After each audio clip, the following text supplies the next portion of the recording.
अरे, आप सबको याद है वो दिन?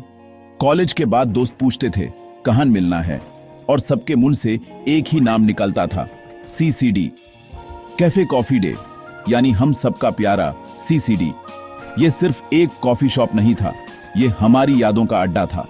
वो जगह जहां पहली डेट होती थी, जहां दोस्तों के साथ घंटों तक हंसी मजाक चलता था, और जहां एक कप कॉफी पर बिजनेस डील्स भी हो जाती थी। एक टाइम था जब सीसीडी इंडिया का सबसे बड़ा कफे चेन बन गया था। प्योर देश में 1700 से भी ज्यादा आउटलेट्स खुल गए थे। लगता था हर गली, हर नुक्कड़ पर एक लाल रंग का सीसीडी बोर्ड जरूर मिल जाएगा। ये वो दौर था जब कॉफी पीना एक फैशन बन गया था, और सीसीडी ने हमें ये फैशन सिखाया। तो सवाल ये है कि सीसीडी इतना सक्सेसफुल हुआ कैसे?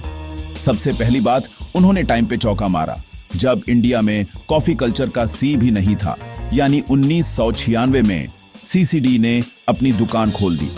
तब स्टारबक्स जैसे बड़े बड़े विदेशी ब्रांड्स यहां नहीं आए थे, इसलिए लोगों के पास कोई और ऑप्शन ही नहीं था। उन्होंने प्योर मार्केट पर कब्जा कर लिया। सीसीडी ने खुद को एक महंगी जगह नहीं, बल्कि एक आम आदमी का हैंगआउट स्पॉट बनाया। कॉलेज के स्टूडेंट्स से लेकर ऑफिस जाने वाले यंग प्रोफेशनल्स तक, सबकी जेब पर यह भारी नहीं पड़ता था। यही वजह थी कि लोग बार बार वहां जाना पसंद करते थे। उनकी सक्सेस का एक और बड़ा राज था उनका सब कुछ अपना वाला मॉडल। आपको पता है, सीसीडी के मालिक वीजी सिद्धार्था कॉफी के बीज खुद अपने खेत में उगाते थे। कॉफी को प्रोसेस करना, उसे भुनना और फिर उसे अपने ही कफेज तक पहुंचाना, सब कुछ वो खुद करते थे। इससे उनका खर्चा बहुत कम हो जाता था और मुनाफा बढ़ जाता था। जब दूसरे लोग महंगी कॉफी खरीद रहे थे, सीसीडी अपनी सस्ती कॉफी के साथ मार्केट जीत रहा था। उन्होंने एक और चीज बहुत स्मार्ट की, अपनी दुकानें ऐसी जगहों पर खोली जहां लोगों का आना जाना लगा रहता था, जैसे कॉलेज के पास, मार्केट में या ऑफिस बिल्डिंग्स के नीचे। इससे उन्हें ग्राहक ढूंढने नहीं पड़ते थे, ग्राहक खुद उनके पास आ जाते थे। सीसीडी ने हमें सिर्फ कॉफी पीना नहीं सिखाया, उन्होंने हमें एक नई जगह दी, घर और ऑफिस के बीच एक तीसरी जगह जहां आप आराम से बैठ सकते हैं, वाईफाई यूज कर सकते हैं और कोई आपको उठाने वाला नहीं होता। उनकी tagline a lot can happen over coffee बिल्कुल सच थी। कितनी ही प्रेम कहानियां उन लाल सोफों पर शुरू हुई, कितने ही बिजनेस आइडियाज उन कॉफी के कप्स से निकले और कितनी ही दोस्तियां वहां गहरी हुई। सीसीडी एक ब्रांड से बढ़कर एक इमोशन बन गया था। ये वो जगह थी जहां हर कोई आराम से बैठकर अपने सपने बुन सकता था, बिना किसी टेंशन के। कहते हैं ना, जब सब कुछ अच्छा चल रहा हो तो थोड़ा संभाल जाना चाहिए।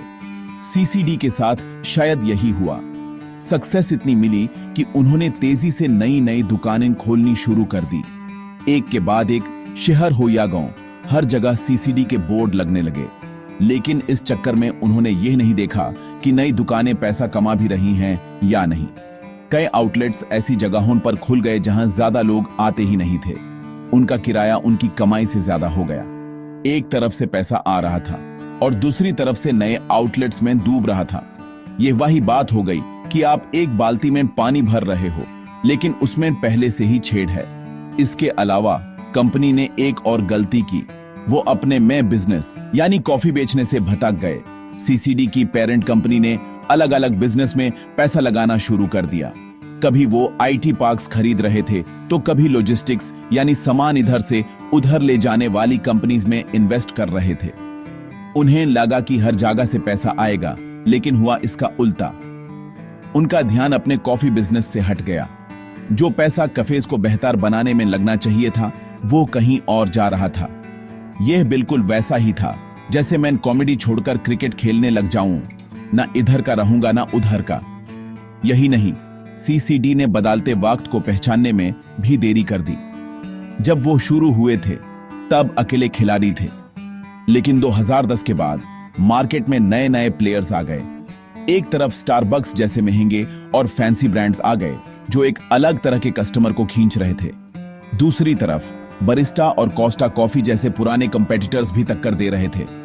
और तो और हर शहर में छोटे छोटे क्यूट से बुटीक कफेज खुलने लगे जो सोशल मीडिया पर बहुत पॉपुलर हो गए। लोग अब सिर्फ कॉफी पीने नहीं, बल्कि अच्छी फोटोज खींचने और नए एक्सपीरियंस के लिए भी जाते थे। इन सब के बीच सीसीडी पुराना लगने लगा। उनका मेनू वही पुराना था, उनके आउटलेट्स का डिजाइन भी सालों से नहीं बदला था, जबकि नई जनरेशन को कुछ नया चाहिए था। फैंसी कॉफी, सुंदर डेकोर और इंस्टाग्राम वर्दी कॉर्नर्स। सीसीडी इस रेस में पीछे रह गया। उन्होंने ना अपने कैफेज को अपडेट किया, ना ही अपने कस्टमर्स को बनाए रखने के लिए कोई नए ऑफर्स या लॉयल्टी प्रोग्राम्स शुरू किए। वो अपने पुराने सक्सेस में इतना खो गए थे कि उन्हें ये दिखा ही नहीं कि उनके कस्टमर धीरे धीरे उनसे दूर जा रहे हैं। जैसे जैसे कंपटीशन बढ़ा और गलत बिजनेस डिसीजंस का असर दिखने लगा, सीसीडी पर एक और मुसीबत आ गई, कर्जा यानी डेट। कंपनी ने अपने एक्सपेंशन और दूसरे बिजनेसेस के लिए बैंकों से बहुत सारा लोन ले रखा था। जब कमाई कम होने लगी तो लोन की किस्तें चुकाना मुश्किल हो गया। कर्ज का बोझ दिन बे दिन बढ़ता जा रहा था। यह एक ऐसे दलदल की तरह था जिसमें कंपनी जितना निकालने की कोशिश करती उतना ही और नीचे धंस रही थी। फाइनेंशियल प्रेशर इतना बढ़ गया कि कंपनी की नींद हिलने लगी। एक समय पर जो कंपनी मुनाफा कमा रही थी, अब वो हर दिन नुकसान झेल रही थी। इसी बीच जुलाई 2019 में एक ऐसी खबर आई जिसने पूरे देश को हिलाकर रख दिया। सीसीडी के फाउंडर वीजी सिद्धार्था अचानक लापता हो गए और कुछ दिन बाद उनकी बॉडी एक नदी में मिली। उनकी मौत से पहले एक लेटर सामने आया जिसमें उन्होंने बिजनेस में हो रहे भारी नुकसान और कर्ज के प्रेशर का जिक्र किया था। ये एक बहुत ही दुख भरी घटना थी। जिस आदमी ने पूरे देश को कॉफी पीना सिखाया, वो अपने ही बिजनेस के बोझ ताले इतना दब गया था। उनकी मौत ने सीसीडी की कहानी में एक बहुत ही अंधेरा मोड़ ला दिया। सबके मन में एक ही सवाल था, अब सीसीडी का क्या होगा? सिद्धार्था की मौत के बाद कंपनी को बचाने की एक बड़ी लादें शुरू हुई। उनकी पत्नी मलाविका हेगड़े ने कंपनी की बागडोर संभाली। उनका सबसे पहला काम था कंपनी पर चढ़े हजारों करोड़ के कर्ज को कम करना। इसके लिए उन्होंने कई कठोर कदम उठाए। सबसे पहले उन्होंने वो सारे सीसीडी आउटलेट्स बैंड कर दिए जो नुकसान में चल रहे थे। कई शहरों में आपने देखा होगा कि आपका पुराना सीसीडी अचानक बैंड हो गया। ये उसी रीस्ट्रक्चरिंग का हिस्सा था। उन्होंने कंपनी के नॉन कोर बिजनेस, यानी जो कॉफी से जुड़े नहीं थे, उन सबको भी बेच दिया ताकि पैसा आ सके। ये सीसीडी के लिए एक बहुत ही मुश्किल दौर था, जहां एक तरफ ब्रांड की इमेज पर बुरा असर पड़ा था, वहीं दूसरी तरफ कंपनी को फाइनेंशियल तरीके से फिर से खड़ा करना था। हजारों कर्मचारियों की नौकरी चली गई। कंपनी जो कभी तेजी से बढ़ रही थी, अब अपने अस्तित्व के लिए लड़ रही थी। उनका पूरा फोकस अब एक्सपेंशन से हटकर सिर्फ सर्वाइवल पर आ गया था कि कैसे भी करके इस तूफान से बाहर निकला जाए और ब्रांड को जिंदा रखा जाए। यह एक ऐसी कहानी थी जहां एक राजा अपने ही बनाए महल को बचाने के लिए उसकी दीवारें तोड़ रहा था। तो आज 2025 में सीसीडी कहां खड़ा है?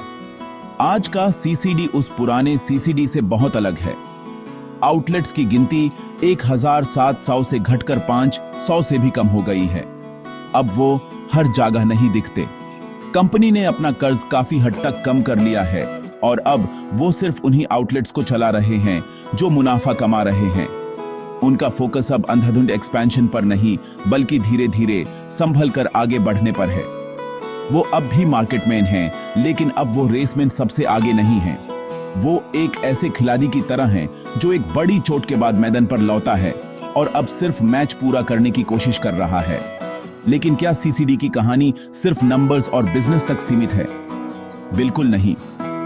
अरे भाई, सीसीडी की असली लेगेसी तो हमारी यादों में है। ये वो ब्रांड है जिसने इंडिया में कैफे कल्चर की शुरुआत की। उसने हमें सिखाया कि कॉफी सिर्फ सुबह उठने के लिए नहीं, बल्कि दोस्तों के साथ वक्त बिताने का एक बहाना भी हो सकती है।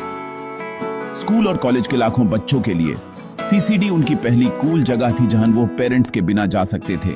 ये एक ऐसी जगह थी जो हमारे बड़े होने का हिस्सा थी। हम सबके पास सीसीडी से जुड़ी कोई ना कोई कहानी जरूर है। आज भले ही मार्केट में बड़े बड़े विदेशी ब्रांड्स आ गए हों, लेकिन सीसीडी के साथ जो एक इमोशनल कनेक्शन है वो किसी और के साथ नहीं। जब भी कोई पुराने सीसीडी के पास से गुजारता है तो यूज अपनी पुरानी यादें जरूर ताजा हो जाती हैं। वो पहली डेट की नर्वसनेस, दोस्तों के साथ एग्जाम के बाद की पार्टी या बारिश में गर्म कॉफी की चुस्की, ये सब यादें सीसीडी के नाम से जुड़ी हैं। सीसीडी ने हमें सिर्फ कॉफी नहीं बेची, उसने हमें अनुभव बेचे, यादें बेची। इसलिए बिजनेस में ऊपर नीचे होने के बावजूद ये ब्रांड आज भी लोगों के दिल में जिंदा है। अंत में सीसीडी की कहानी हमें बहुत कुछ सिखाती है। ये हमें सफलता, हार और फिर से खड़े होने की हिम्मत की कहानी सुनाती है। यह बताती है कि मार्केट में टिके रहने के लिए वक्त के साथ बदलना कितना जरूरी है। लेकिन सबसे बढ़कर ये हमें याद दिलाती है कि कुछ ब्रांड्स सिर्फ बिजनेस नहीं होते, वो हमारी जिंदगी का, हमारी संस्कृति का हिस्सा बन जाते हैं। और सीसीडी हमारे लिए हमेशा वही ब्रांड रहेगा जिसके बारे में हम कह सकते हैं, यार, a lot can happen over coffee, है ना? चलिए इसी बात पे एक एक कॉफी हो जाए।